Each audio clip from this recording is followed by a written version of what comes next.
Ifriqiya Sport, la planète sport avec Ifriqiya Sport.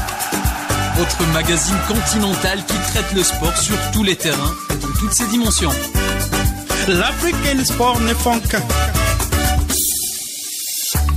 Salutations l'Afrique, Salama, Nagadef, Ndjaraman, Ayo, Boto, à tous les auditeurs de Ifriqiya FM, la voix africaine faite par des Africains pour les Africains.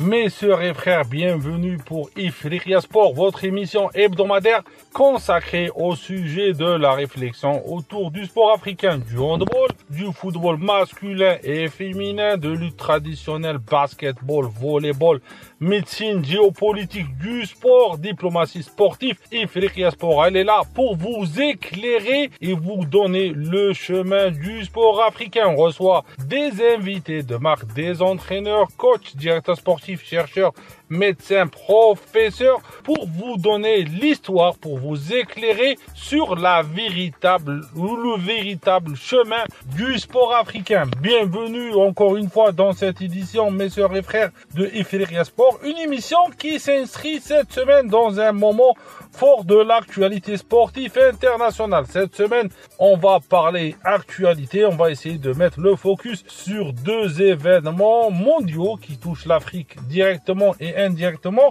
Deux grandes compétitions sont à l'honneur. La Coupe du Monde des 19 ans de handball, un rendez-vous international qui sera en Égypte le mois de août pour les talents de demain.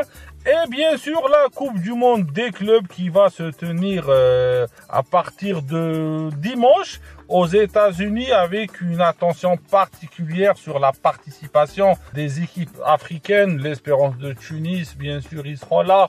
Le Ahli du Caire, des équipes qui vont essayer d'honorer l'Afrique.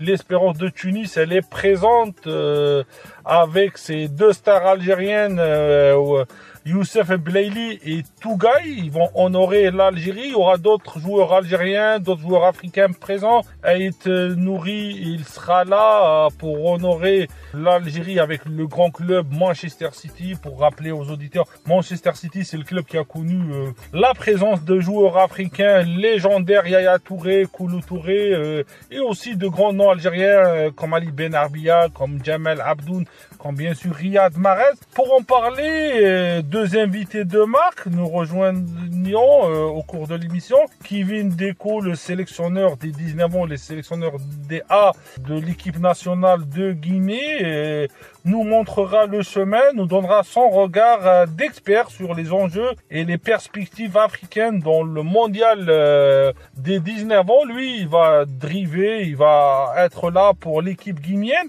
Aussi, Gilles Bigzitoun, journaliste béninois. Gilles, il va nous parler, lui, du mondial des clubs, de la participation africaine. On commencera par le sport roi en Afrique, le football, le sport qui a fait tomber amoureux de tous les frères et sœurs africains. Gilles, il est avec nous. Gilles, bonjour. Une lecture sur la Coupe du Monde des clubs et les clubs africains participants, les 32 équipes mondiales qui seront là lors de cette compétition. Bonjour Walid Bouchenafa, bonjour à tous les amis auditeurs. Alors Walid Bouchenafa, je pense que la Coupe du monde des clubs est une compétition d'envergure internationale à laquelle toutes les équipes rêvent de participer. Les clubs africains, il y en a au total 4, Al Ahly, Espérance de Tunis, Mamelodi Sundowns et le WAC, représentant marocain. Ces clubs vont porter les couleurs africaines à cette compétition. Donc je pense que c'est une compétition qui, édition après édition, grandit et les joueurs sont fiers de participer à cette compétition parce que ne participe pas à cette compétition qui veut, mais qui peut.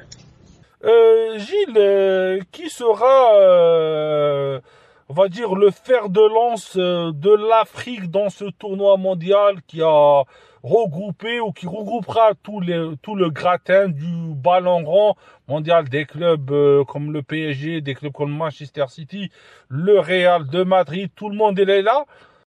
Mais depuis que je suis cette compétition, je pense que c'est le club égyptien Al Ahly qui, parmi les représentants africains, parmi les clubs qui représentent le continent africain, qui impressionne.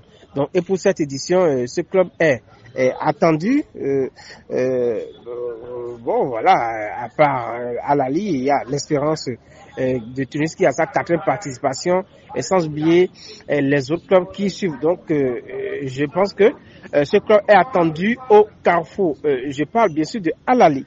Gilles, 32 équipes, une chance pour l'Afrique pour gagner le tournoi, pour être dans les derniers tours de cette compétition?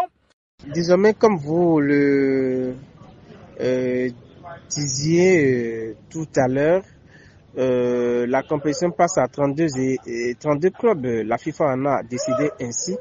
Et je pense que c'est une opportunité pour d'abord les joueurs de se mettre en valeur parce qu'il y a plus de matchs à jouer. Et une belle opportunité pour les clubs qui représentent le continent noir de jouer leur vartou pour mieux impressionner. Gilles, toi, l'expert qui suit vraiment ces équipes-là africaines et qui suit toutes les compétitions, comment tu vois nos équipes? Est-ce que tu peux nous décortiquer les équipes africaines pour cette compétition? Mais il y en a au total 4. Il y a Al Ahly de l'Égypte, l'Espérance de Tunis, Mamelodi Sundowns et le WAC.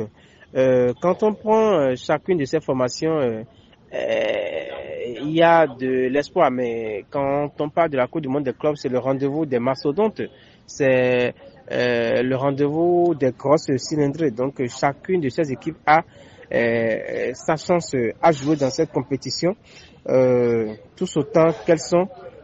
Ces formations ont un background nécessaire, ont une expérience de cette compétition. Et il va falloir travailler très dur. Al Ahly va miser sur l'expérience et sur, je dirais, l'ambition du club cette dernière année et de chacun des joueurs. L'Espérance de Tunis également, l'ambition est là. Mamelodi Sundowns, représentant l'Afrique du Sud, voudra également se signaler. Gilles, c'est une vérité que l'Afrique sera là, bien sûr, mais est-ce que tu penses pas que cette compétition est aussi une vitrine pour le joueur africain au niveau international? Cette Coupe du Monde des clubs est indubitablement une vitrine pour les joueurs locaux africains parce que c'est une belle opportunité pour eux de se vendre, de se mettre en valeur, d'intéresser, d'impressionner, donc d'intéresser les scouts, les agents de joueurs qui seront nombreux sur cette compétition d'envergure internationale. Donc, belle opportunité pour eux de s'imposer, de s'efforcer à jouer les premiers rôles de leur formation. Et voilà, ce sera bien pour eux parce que vous savez, bientôt le mercato ou dans pratiquement tous les pays, le marché des transferts va s'ouvrir et vous imaginez, donc des joueurs peuvent partir de rien et à l'issue de cette compétition vont décrocher de gros contrats dans des clubs UP. Pour les clubs qui vont participer, quelle sera leur difficulté et quelle sera la difficulté pour nos clubs pour cette compétition? Les difficultés que rencontrent les clubs africains, vous savez, c'est souvent des difficultés liées à la préparation. Mais vu les clubs qui sont qualifiés, je ne dirais pas qu'il manque de moyens, qu'il va manquer de moyens pour boucler la préparation. C'est des clubs qui ont de gros moyens et ces clubs proviennent des pays où le football est une religion. Donc les difficultés, voilà, ça peut varier d'un club à un autre, mais je ne pense pas que ces difficultés soient des difficultés qui puissent empêcher une bonne préparation. Gilles, est-ce que tu vois pas que ce genre de participation, elle fera vraiment évoluer l'image du continent africain, l'image footballistique, bien sûr, des clubs africains? Bien sûr que oui, cette compétition fera évoluer l'image des clubs africains à l'échelle internationale parce que des clubs qui ne sont pas forcément connus au bataillon seront enfin connus, seront il y aura une familiarité puisque toutes les caméras du monde sont braquées sur cette compétition. C'est une compétition d'envergure, donc forcément cette compétition va accroître l'image des pays africains, dont les clubs participent à cette compétition. Gilles, un rêve, c'est un peu de folie, mais moi je le dis, un club africain remportera la Ligue mondiale, la Coupe du Monde à l'avenir proche ou dans un avenir proche selon toi? Un club africain remporter cette compétition dans un avenir proche, ça va prendre du temps parce que du beau football se pratique en Afrique, mais il y a toujours un souci de niveau, ça manque, on sent. Quand on suit de près les différents championnats africains à comparer aux championnats européens, on sent que du bon football se pratique en Afrique, mais il y a ce petit quelque chose qui manque. Et si cette condition ne sera pas réunie, avant qu'un club africain ne remporte cette compétition, ça va prendre du temps. C'est notre rêve à nous tous de voir un pays africain remporter la Coupe du Monde des clubs, mais à comparer aux mastodontes Dortmund, le Real de Madrid, les clubs de l'Amérique latine. Vous voyez, je ne dis pas que c'est le jour et la nuit, mais ça va prendre du temps. Gilles, un dernier mot, si tu veux conclure, tu veux rajouter quelque chose, on te laisse cet espace pour toi. Oui, Walid Bouchenafa, pour finir, j'aimerais mettre l'accent sur un point. Mais vous voyez, c'est le sérieux de cette compétition qui fait que vous ne verrez que les pays de l'Afrique, soit des pays de l'Afrique maghrébine, pour les pays de l'Afrique du Sud. Les pays de l'Afrique subsaharienne, je ne dirais pas ou je ne suis pas en train de dire qu'il n'y a pas de sérieux. Là, il y a du sérieux. Et c'est un football professionnel. Mais ça manque encore un peu de moyens. Et ces pays qui participent à la Coupe du Monde des clubs, c'est des pays qui ont beaucoup de l'argent. Quand je dis beaucoup, c'est des pays qui croient en ce que le football peut aider à révéler un pays. Donc, voilà, ils mettent beaucoup de moyens. Les clubs aussi sont des clubs structurés. Dans l'Afrique subsaharienne, ça hésite. Voilà. Donc ça va venir avec le temps, avec le travail qui se fait, et ça va venir. Merci. Merci Gilles Biggie Zitoun pour ton analyse parfaite sur cette compétition du ballon rond passant un petit ballon rond, le handball toujours à l'honneur sur Ifriqiya FM avec nous Kevin Deko, Kevin sélectionneur de l'équipe A de Guinée. Elle a travaillé en Guinée, en Tunisie, en Afrique du Nord, en Afrique de l'Ouest. Elle est avec nous pour parler de cette Coupe du Monde des clubs qui sera au mois de août en Égypte pour la catégorie junior. En 19 ans, on va parler. Kevin, bonjour, comment ça se passe la préparation de cette Coupe du Monde des 19 ans pour la nation de la Guinée? Bonjour Walid, encore merci de cette invitation. Donc comment se déroule cette préparation? Très bien. Pour nous 19 qui vont disputer la Coupe du Monde en Égypte du 7 au 17 août au Caire. Là on est dans la phase de détection déjà dans un premier temps, donc ce qui veut dire ramener les meilleurs athlètes le jour J. On a déposé la liste des 35. Donc il y a quelques expatriés, quelques locaux. On se réunira sur un stage prochainement. Donc je vais parler dans des questions suivantes. Concernant les critères de sélection des joueurs, parle-nous comment tu focalises, comment tu détectes, comment tu vas monter cette équipe. Alors en fait, concernant les critères ils sont diversifiés. Déjà c'est de prendre des joueurs performants sur une courte durée, prêts aussi physiquement, c'est ça qui va être déterminant, parce qu'il faut qu'ils soient prêts à cette période-là, qui est pas facile parce que c'est une période de post-saison. Donc ça, je vais avoir un grand suivi sur leur prépa physique et leurs conditions. Et bien évidemment, le second critère, c'est au niveau handballistique. Donc ça, on verra selon les stages qui vont précéder la Coupe du Monde. Et selon ça, je choisirai les meilleurs en termes de valeur, en termes de conditions physiques et en termes de handball. Donc, pour bien définir dans l'ordre des choses mes critères. Kevin, on aimerait bien savoir quel est le soutien de votre fédération dans ce genre de préparation. Alors concernant le soutien de la fédération, on fait avec les moyens du bord, il y a une réalité. Les finances de la fédération guinéenne de handball ne sont pas celles de grandes nations européennes ou d'autres mondiales. Donc on fait avec les moyens du bord et on verra ce qui est possible de faire au moment dit. Mais ce qui est réel, c'est que on travaille sur un projet à long terme. Donc toute l'année, ces jeunes-là ont pu bénéficier de stages localement déjà dans le premier temps. Pour ceux qui sont expatriés, c'était une détection pour avoir les meilleurs joueurs au moment dit. Ils sont prêts normalement après une grande saison. La plupart jouent en National 1, National 2 en France. Ils sont susceptibles d'aller en centre de formation ou au pôle, donc qui sont des élites chez nous en France. Donc là on va se rassembler très prochainement pour avoir l'équipe la plus compétitive. Mais normalement, voilà, on essaye en tout cas de se débrouiller avec les moyens du bord, qui sont pas, comme je disais, celles des grandes nations. Mais avec 1 euro, on essaye de faire des milliers d'euros et faire des miracles comme on a toujours fait jusqu'à maintenant.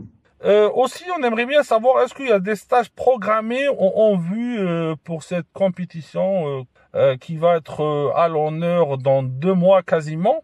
Alors jusqu'à maintenant, non, on n'a pas pu faire des stages ou des matchs amicaux.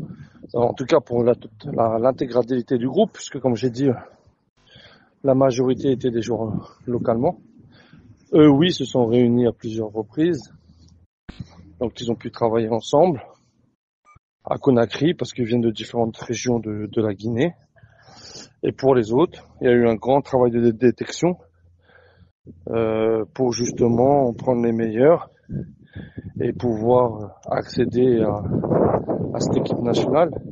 Maintenant, à moi, dans un temps très court, qui s'adapte dans un premier temps, qui fusionne avec les locaux et qu'on essaye d'en tirer le meilleur. Voilà. Une équipe nationale doit être forte dans un laps de temps très limité. C'est mon but, c'est mon objectif. Donc essayer de tirer le meilleur du groupe sur un laps de temps de 10 jours pour voilà, essayer de rivaliser avec les meilleurs qui ont eu beaucoup plus de moyens de temps de travailler ensemble. Mais on y croit et ce qui fait notre force, c'est cette cohésion d'équipe qui nous lâche pas depuis le début et puis on essaie d'en tirer un maximum pour justement atteindre cette performance-là. Kevin, est-ce qu'il y a une pression, est-ce qu'il y a une attente de votre part, de votre fédération, de vos joueurs? Alors comment je gère la pression et les attentes? J'ai pas forcément de pression et des attentes, c'est plutôt des attentes personnelles et collectives avec le groupe. On se fixe un challenge à obtenir, mais ça c'est vraiment une pression entre nous car la Fédé me fait confiance. On part de pas grand chose et on veut atteindre des montagnes. Donc la pression on se la met tout seul car on connaît le potentiel de l'équipe. Je sais que cette équipe est capable de faire de belles choses, de choses honorables car mine de rien ça sera son premier mondial en U19. Donc c'est déjà très bien d'y être, de participer, d'apprendre. Voilà, on va essayer de faire comme les seniors, d'obtenir une première victoire et pourquoi pas faire mieux. Maintenant, voilà, comme on entamera la compétition, on est dans le pool relevé aussi, donc ça sera pas facile. Mais en tout cas, voilà, on va jouer tous les matchs pour les gagner. Après, il y a la réalité sportive et de préparation et de moyens, on va pas se mentir. Mais voilà, on part pas tous sans complexe. Voilà, on est là, c'est qu'on a mérité notre place. Et à nous de prouver que l'Afrique peut faire de belles choses au niveau international et mondial. Et aussi les objectifs. On aimerait bien savoir quels sont les objectifs de cette participation sur votre plan personnel et pour un plan collectif. Quels sont nos objectifs? Nos objectifs, comme je l'ai dit précédemment, c'est de faire une belle prestation, de rendre fière l'Afrique de l'Ouest, en ayant des résultats honorables. Après, si on a une carte à jouer, on va jouer notre carte jusqu'au bout. Si on peut gagner 1 ou 2 matchs en poule qui nous permettraient d'aller au tour suivant, pourquoi pas. Maintenant, on n'a pas à rougir. On a mérité notre place. On va la défendre et faire honneur à l'Afrique de notre historique qualification, en tout cas en U19. Et puis que le meilleur gagne. Après, c'est le terrain qui dictera. Mais nous, on va se mettre dans les meilleures conditions pour obtenir les meilleurs résultats et, comme je dis, faire honneur à notre peuple qui les mérite et continuer notre évolution au niveau du handball international. On a passé un cap. Après le continental, on est au niveau international. Donc à nous d'augmenter encore notre position et faire voir au handball international que l'Afrique mérite et qu'on a des athlètes de haut niveau. Kevin, une question que j'ai déjà posée, mais tu penses que l'Afrique peut rivaliser avec les grandes nations de handball, surtout au niveau européen? Est-ce que je pense que l'Afrique peut rivaliser avec les nations européennes ou autres? Comme je disais, c'est qu'une question de préparation et de temps. Et avec le temps, oui, on peut rivaliser. Et l'expérience. Nous, c'est notre première compétition. On va pas être prétentieux en disant que on va rivaliser avec des nations qui participent régulièrement, qui fait des tournois internationaux régulièrement, en disant on va rivaliser. Non, nous, ce qu'on veut, c'est, sur un laps de temps, essayer de s'en rapprocher. Après, si on s'en rapproche et on les bat, on aura fait des exploits. Ou sinon, on va apprendre. Et puis, on reviendra encore plus fort. Et au bout de 2-3 Coupes du Monde, là, on pourra dire on veut rivaliser. Là, on veut apprendre. Mais apprendre dans de bonnes conditions. Et les bonnes conditions, c'est d'être sérieux, s'accrocher, jouer avec nos qualités, nos valeurs. Et pas rougir. Et après c'est 2 fois 30 minutes un match, donc c'est des êtres humains comme nous, 2 bras, 2 jambes. Voilà, on est capable de les battre sur une opposition. Après, on va pas se mentir, en termes d'infrastructure, de préparation, on n'est pas au même degré et aux mêmes exigences. Donc, ce qui veut dire qu'on n'a pas mis les mêmes moyens, on peut pas demander les mêmes exigences qu'une nation qui a fait 4-5 tournois internationaux dans la saison et qui joue la coupe. Voilà, nous on est là pour apprendre, mais on veut apprendre en étant humble et sérieux et pourquoi pas créer des exploits. Et les autres sélections africaines qui vont participer, comment tu vois les autres sélections africaines qui vont participer à ce mondial-là? Alors, concernant mes collègues africains qui sont l'Algérie, la Tunisie, l'Égypte, forcément, ils vont viser un niveau supérieur au nôtre. Pas forcément l'Algérie, sans prétention, parce que je pense qu'aujourd'hui, l'Algérie vaut la Guinée dans notre catégorie. Donc, je pense qu'ils sont comme là pour se reconstruire, pour essayer de redevenir la grande fédé qui ont été dans l'ancien temps, avec mon ami qui est le président de la fédération, Mourad. Donc, je leur espère, en tout cas, je l'espère qu'ils pourront revenir à la grande Algérie qui a été dans les années 90 et voire 2000. Après la Tunisie, c'est pareil, je pense ils ont une belle génération, en tout cas U19. De là à rivaliser, je sais pas, avec les grandes nations européennes, je pense que ça sera quand même compliqué. Après d'aller au 2e tour, normalement ils en sont capables. Ils ont en tout cas eu les moyens pour le faire.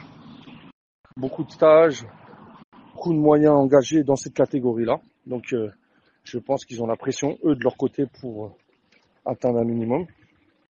L'Égypte, comme j'ai dit, c'est des valeurs sûres. L'Égypte, oui, doit aller au 2e tour. Je dis pas doit essayer, doit aller au 2e tour, minimum. Parce que c'est les champions en titre. Et ils représentent l'Afrique et ils doivent être notre locomotive. Et donc, eux, ils ont une réelle pression parce que ils ont des vrais moyens pour rivaliser avec les meilleurs.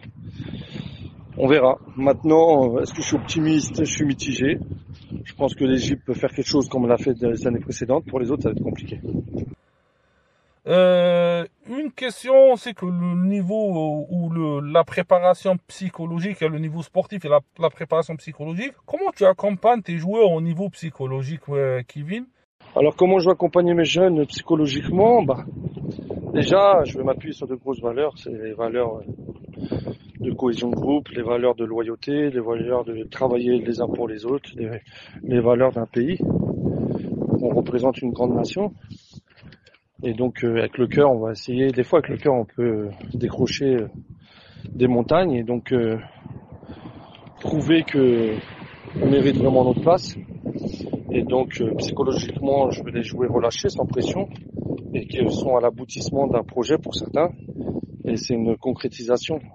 Un mondial, c'est la plus haute distinction pour leur catégorie d'âge. Donc qu'ils savourent chaque moment, qu'ils profitent, qu'ils apprennent pour justement arriver plus armés en senior et qui sont le futur du pays. Et donc les préparer aux futures échéances seniors tout en savourant leur qualification à ce mondial historique dans leur catégorie. En tant que coach Kevin africain, quel constat sur le handball masculin? En tant qu'entraîneur africain, même si je suis quand même européen de nationalité, mais mon cœur est africain, eh bien il est simple.